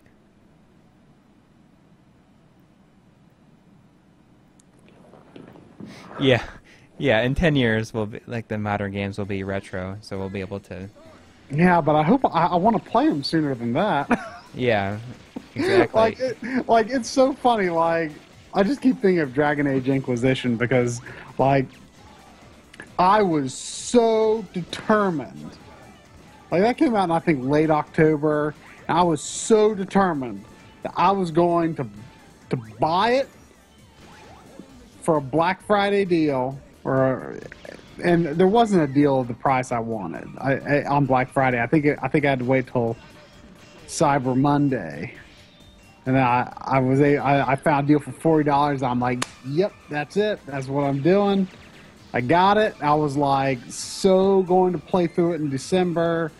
To justify, like, waiting, yeah, but like not waiting too long. It was funny because I did like the whole thing, like where I went to the Dragon Age website so I could tell it like what my decisions were in the first two games to set up my save. You know, just like we were talking with Suikoden. But they let you do it on the website where they let you, you know, you get to say what your choices were. Because they had to do that because, you know, it's not just going from one game to another on the same system. You know, now it's gone cross-generational. Right. And so you have to basically rebuild your save. And I did that. I was ready to start like the next day, and like I had even played with the character creator and had an idea what I wanted my character to look like. Like I was going to start it the next day. I remember I was going to start it the next day, and I don't remember what came up, but for some reason I didn't start the next day, and I still haven't played. Like I played like the first. Yeah, still not like touched it. Later, I played the first 10 minutes of it because I needed to record like 10 minutes of a couple of modern games for a video. Mm-hmm. And so I played like the first 10 minutes of it, and that's all I've done. It's so sad. I really want to play it. And like now everyone's talking about The Witcher 3. You know, that's the big current action RPG for you know, modern consoles. And you know, I want to play that too, but I gotta play Dragon Age first. At least you played Bloodborne like right away. I did, but it took me that is the longest. That has got to be the longest it's taken me. Well, unless you count like the original Suikoden and Earthbound were rare examples of games where I got to the very, very end, died on the last boss, and just let it sit there for years. That's like one of those things that I feel like a lot of people do. Yeah. And that's never been something I do. Except it happened for whatever random reason on those two games. But Bloodborne, like, aside from exceptions like that, that's probably like the longest it's taken me to get through, like a game. Like, especially one that I like too, you know? Like, I mean, it's not that I wasn't playing it because I was not having fun. Like, I'm just not playing because I don't have the time for it, and it's not a game that you can, like, just dedicate a little bit of time into. Like, you have to get into it. Right. So, gosh, that just took forever. But I was determined. Like, the reason I was so determined to play Bloodborne right away was because, like, when it comes to those games, you know, a lot of it, you know, the multiplayer is kind of a big part of it. You know, I mean, it's not planned multiplayer. You're playing with random people, but, like, in the Souls games, I always wanted to have, like, that fresh experience when people didn't really know the game very well. Right. And so I wanted to be fighting the bosses and going through the levels with people who didn't really seem like they weren't. I didn't want to be led through the level, in other words. Right. Like I wanted that proper experience. Yeah. And you know, as time went on, I was probably playing with people who were, you know, on their second and third time through Bloodborne, but I don't. The experience wasn't spoiled really in that regard because I did mostly play with people who didn't really seem to know what they were doing. So I think the experience was preserved. I wonder if they match you up with people that are. Well, I mean, they do because I don't know. I don't know exactly how Bloodborne's matchmaking works, but I know in the Souls games there have been things like it needs to be within like 5 or 8 levels of you or something like that. I don't know what the exact numbers are, but like you have to be within a certain level range of each other. And the thing is, unless they started a totally new character, most people who beat the game before were probably on New Game Plus, which means that their character is going to be level 100 something. Right. Because I don't have a lot of experience. I have Dark Souls. I got the import version, the Prepare to Die version that has like the DLC on disc. Mm-hmm. If I want to, I think Bloodborne, like the world looks more like up my alley, and I'll probably wait to see if there's like a Game of the Year edition that has everything on it. Like I mean, the original Dark Souls has my favorite world of all those games, but Bloodborne is pretty darn good too. Like it. I like the just the way they word things in that game. Like it definitely kind of plays up the atmosphere. Like I like how like your character can have like a permanent monocle is like part of the character designer. In most games, like if I wanted to have a monocle, it would take the head slot, but no, right. I can wear any hat I want and still have a monocle, so it's pretty great. It's pretty crazy that he's like doing Dark Souls 3. Yeah, like unreal, like how much, like he must have like basically finished his directorial work when while they were like finishing other aspects of the game for him to have had time to plan out Dark Souls 3. Right. And Dark Souls 2 definitely just has something missing with him not being the director. But yeah, I love in Bloodborne though when you're ranking when you look at a note, you can in any of the games you like can give it a thumbs up, so to speak. But in Bloodborne, they call it fine or foul. So you rate the note. You say this is a fine note or this is a foul note. I just love that wording. And it's interesting because when you rank it, you touch either the right side or the left side of the touchpad to rank it. So it's a pretty quick and easy input. Yeah. I just like that. This is a fine note.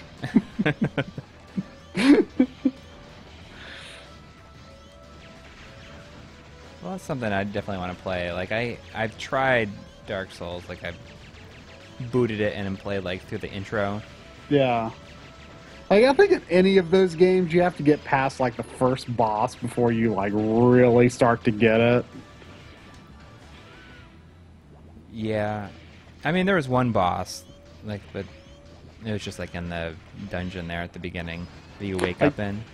Demon Souls is definitely the shortest game if you wanted to sort of get a feel for one. Like these are RPG linked games. Yeah. I mean, I'll like Demon Souls I would like to get as well. Just because for a lot of people that's their favorite one too. Yeah, like it's interesting. I don't really hear people say anything negative about Dark Souls anymore. Like the first Dark Souls being the second game overall. But when it first came out, there were a lot of people who were way into saying that Demon Souls was a lot better. Like the world is better in Dark Souls, but or some people might say, oh, I like the lore more in Demon Souls, but the big thing was that people were saying that the big thing is that people were saying that there were more unfair bosses in Dark Souls than there were in Demon Souls. Like, they were like, oh, Demon Souls was hard, but it was more fair. Right. I don't know if I really got that sense myself, but like the big thing for Dark Souls 1 for me was the world. Like, it is just, you know, sometimes you play a game and you don't, This is, you like, know, ridiculous. Like, I'm just like going through lives and continues like crazy. but sometimes when you're playing a game, you know what I mean? When like you, like how, there's just something I can't even describe about the difference between a game where you can just, you see something and you remember how the world was laid out. You don't need a map hardly. And then there's other games where just like everything just sort of feels the same. Mm-hmm. You know, you can't really figure out where you are, where you're going without a map. But, you know, I don't know how I really describe it. But Dark Souls has, I feel, my favorite of what I would term as, you know, the Metroidvania style world design. Mm-hmm. It has probably my favorite of that kind ever. Just that interconnected world. It just it's just so cohesive and just flows together so well. It's just unbelievable. Well, I have it. Like, I should definitely, if I can get ahead, if I can get my schedule ahead, then sure. Mission 3, like, I don't even know what's happening. Now, well, now that Bloodborne is done, you know, I need another at-home RPG to add to my now playing list. I don't have any RPGs going on other than Final Fantasy XIV, which is, you know, kind of a whole separate matter. Yeah. We gotta play Lunar here pretty soon. Yeah. We were supposed to do that this summer, but of course. Yeah. I might have a backloggery obligation to do Grandia 2 soon, so that might actually have to end up being my next RPG, because I promised to play a certain segment of that game for a stream directorship. Oh, interesting. So I haven't committed to when that will happen, but I did say that I would do it. So that might need to be my next RPG. So Yeah. I don't know if that's a game I should record, do an episode on, or if I should just purely do it for fun. I don't really know what I would say about Grandia I feel like it's really hard to justify like not recording a game when you play through it, even if it's just to like bank the footage for something. For an episode that you might do at some point. Yeah, I don't know. I don't know what I would do with it. Like, you know, Suikoden 2, like, one of the reasons I wanted to play it, make that one of my vacation games, was because, you know, it's so expensive. Though the price is going down, interestingly enough. Oh, really? Yeah, it's you can get for $120 now if you look hard enough. It's been $150 for years. But, you know, I so rarely buy a digital version instead of a physical copy of a game anymore. You know, but, you know, I was willing to make an exception for such an expensive game. But one of the reasons I was like, well, you know what? Instead of, I mean, well, first of all, you know, Dave should have all claim to making Suikoden videos. And second of all, I just didn't see a reason to, you know, like, play it at home and record it, because I was like, well, you know what? I may as well get some enjoyment out of the fact that I have a digital copy and I can take advantage of that in some way and play it portably. Mm-hmm.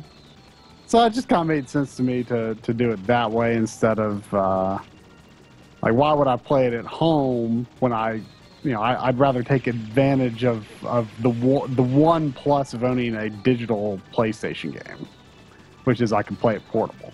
Right. That and it's cheaper. Those are the only pluses. So Look at this, like, there's like money all over the place. yeah. It's just interesting that now it's become like this shooter segment. What do you do with the money? I have no idea. This has got to be the second to last level. I don't know. I'm not going to finish it in time, though.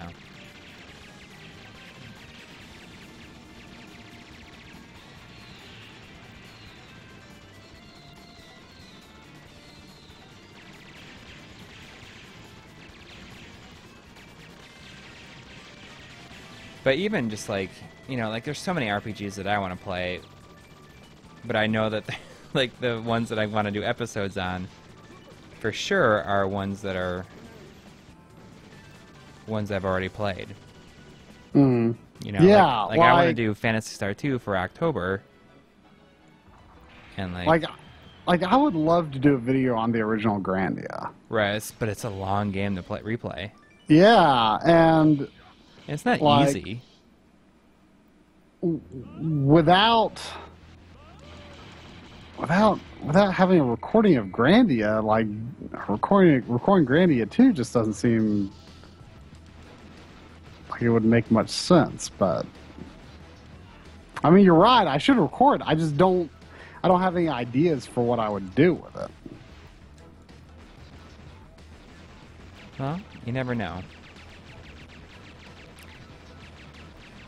Talk about how it's like a huge disappointment. Well, I mean, you know, the tiny bit I played, just testing it out, like I was like, you know, I think I might be kind of into this. Oh, I'm obviously like not good at this game. You know, like it's obviously my first time playing this one. I don't really know. You know, very much like these kind of games are like you gotta play it. You play it several times to learn it. Like, I think I kind of have a problem with like arcade, like faithful arcade ports, like that have the whole, you know, you're just on free play mode and you have infinite continues because you essentially have infinite quarters. I mean, I don't know. Like, I can't take a game seriously, so I never really learn it well, and it just kind of becomes going through the motions for me. And that may have been part of why I didn't get that into the original Metal Slug. Yeah. I can see that. I mean, it's just like it's definitely Like, because you're just going through the motions because there's no real consequence. right.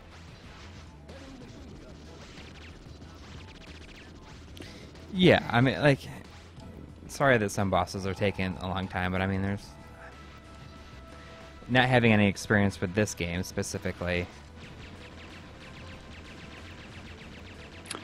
like, makes it difficult. Like, I don't know what I'm supposed to do there in terms of,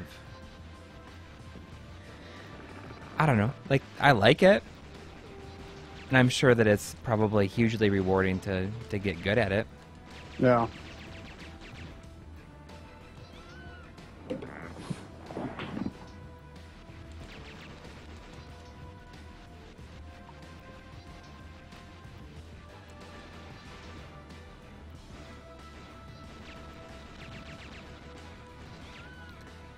I like how animated this boss is. I'm gonna let my time run out because we're almost done here.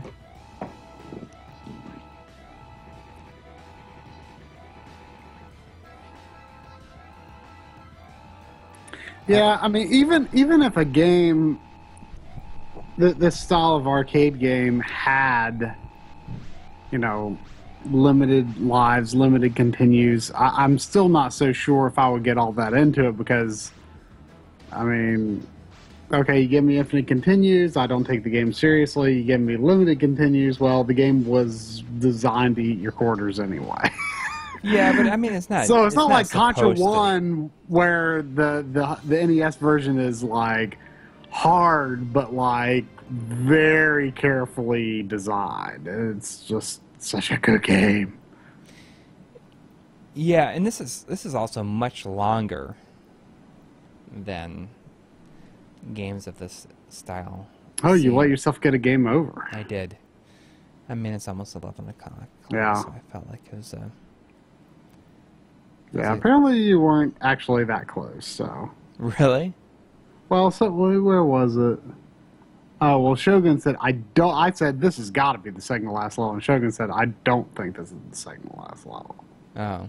Like, I just cannot imagine spending enough time in an arcade to get good enough at a game, or spending enough money in an arcade to get good enough at a game. Like, it's unbelievable to me.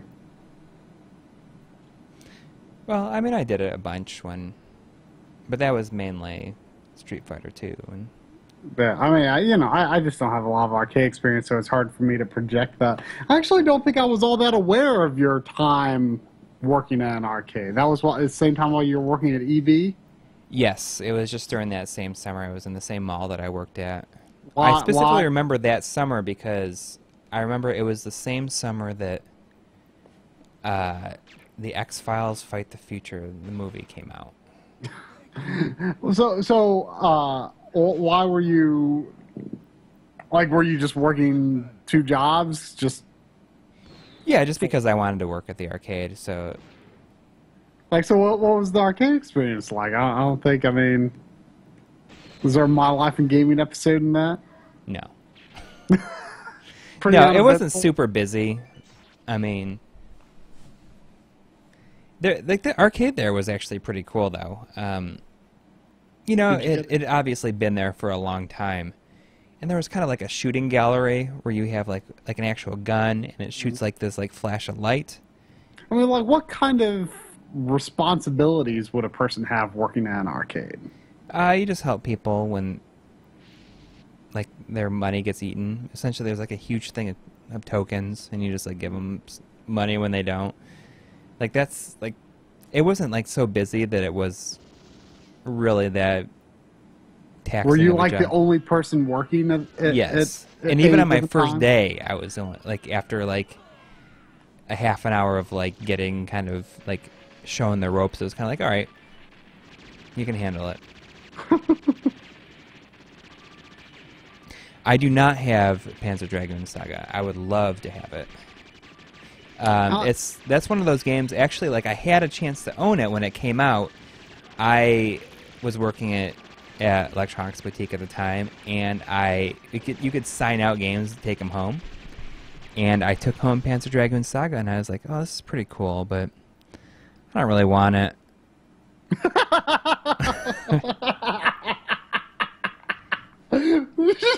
Just the way you say that, I don't really want it. Yeah, and like now I wish that Isn't it relatively short for an RPG too? Yeah, even though it's like 4 discs, it's pretty short. I don't even know if it's all that good. I've heard people say that it's really good, but I've also heard people saying it like does not live up to what price. people. Yeah, I mean, I think that it's probably one of those things that at this point has, it's just like a holy grail for a lot of people. Yeah. It's definitely the Saturn Holy Grail in my mind. Yeah. Like I can't think of anything else that really compares. Like, especially because how much I've enjoyed the Panzer Dragoon shooter games so far. Yeah. Like I would love. I mean, if it were, $60 or less, I would have bought it by now for sure. Oh yeah, absolutely. I would have owned it a long time ago if that was true. Though I say as much as I like the shooter Panzer Dragoon games, but I still haven't beaten the first one. But I really, really like it. But it gets pretty hard. Yeah, I mean it would be cool to It would be cool to have it. I mean, that's one of many Saturn games, actually, that I owned or had a chance to own. I mean, there's, like, I had a whole bunch of, like, stuff that's really expensive now that I sold before I moved to New York to, like, raise money. Like Magic Knight Rayearth and Dragon Force and games that I wish I still had now. I mean, there's several games, like, you know, even just, like, playing that intro to Snatcher for, like, the little bit of footage for the next episode, I was like, oh, man, I wish that I got that game the day it came out, and I mean, I sold it for $90, and now it's like what, 400? Yeah, it's like generally like around like 400 something. I wonder if like the current state of Konami is going to like drive the price of that game up because people have zero hope of anything ever happening with that game ever again. Yeah, probably. That's probably going to happen. I mean, luckily the Sega CD plays copied games, so you can play the game. If that's all you care about, it's just playing the game, which is like the important thing, really. I mean, it is like a story that deserves to be experienced.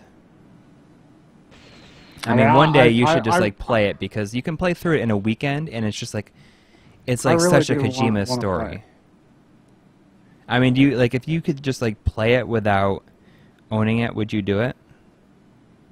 If I had the opportunity to play it someday, like, I mean, I don't even have a Sega CD, but right. I mean, it's definitely something that, I mean, I feel more compelled to play a game when I own it, but I mean, it's definitely a story that I want to experience it just because it's Kojima. Yeah, and it's very obviously Kojima, and it's really good. And at the time when I first played it, I had no idea that it had any connection. Like, I recognized Metal Gear because Metal Gear is like your little robot. You know, like, I recognized it, but I don't think I like ever made that connection that it was the same person who made it or that directed it. I just thought, oh, it's Konami. Right. Because there's like, you go to this one bar in the game and there's like all these Konami characters, like Goemon, and like the Contra people are in there and stuff like that. But yeah, I think that's about gonna do it for us, everybody. Thanks for sticking through. I know it wasn't the most exciting.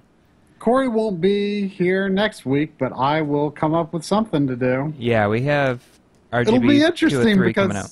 Say what? Say, I'm sorry. Oh, we have RGB 203 coming out on Friday, so it's gonna be like all like Genesis games pretty much.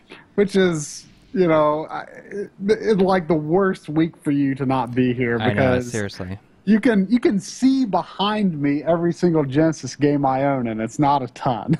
Yeah, and it's even hard to say how many of those were even featured in the episode. Yeah. I mean, maybe I'll like, play there's some that weren't featured. Yeah, I mean, like, there's that, but I mean, we could always like push it to the next week, but we probably don't. Like, I think that we should stay on the schedule of the schedule that we have. Yeah, because I mean, we are going to have episodes every week for the foreseeable future, so. Yeah. So I think that, like, you know, like, so you're going to find somebody else to kind of do it with you. Yeah, well, I'll come up with something. Well, Okay. may work. I mean, Sunday night, if I am at some place that I have internet, I mean, I could do it with you. I could probably do it from my laptop from my mom's house. Yeah, I mean, if let's see what our situation is like. I can spend 2 hours doing that. Yeah, I mean, I'm not gonna make plans too far in advance. I don't think so. Yeah, you know, you'll probably know the situation midweek anyway. Right. So we'll sort it out. Okay. All right. Good night, everybody. Thanks for watching. Good night.